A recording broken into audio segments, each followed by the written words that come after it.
Unfortunately, white supremacy has been shaping our nation, our lives, and our public policies for a very long time. In 1865, when the 13th Amendment officially ended most forms of slavery in the United States, a lot of rich white people in the South were furious.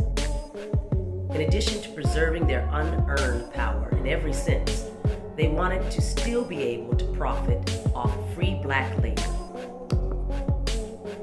Some restaurant owners and railroad companies had a clever idea.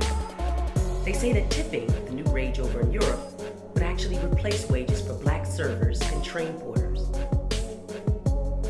But the train porters who routinely crossed state lines, including reaching into the north, eventually formed a union and pressed for real actual wages.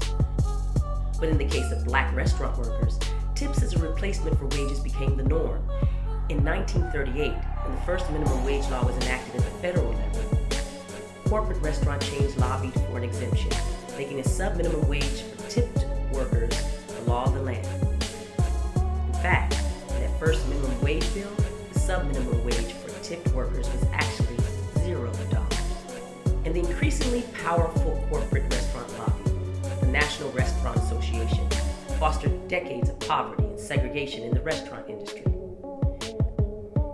The $0 sub-minimum wage went up a little, raised to $2.13 an hour at the federal level in 1991.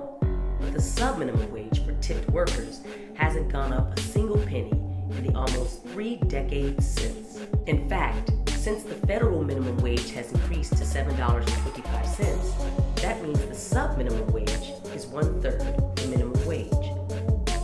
That's right, black and brown Americans, centuries ago counted by the United States government as just 3/5 of a person, largely make up a workforce that is today now paid just 1/3 of the minimum wage that applies to everyone else.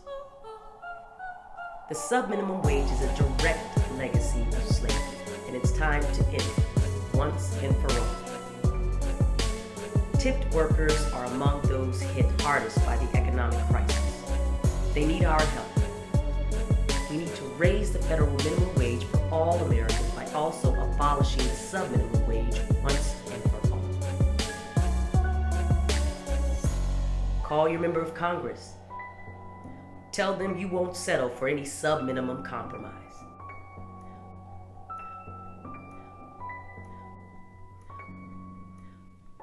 One fair wage, now.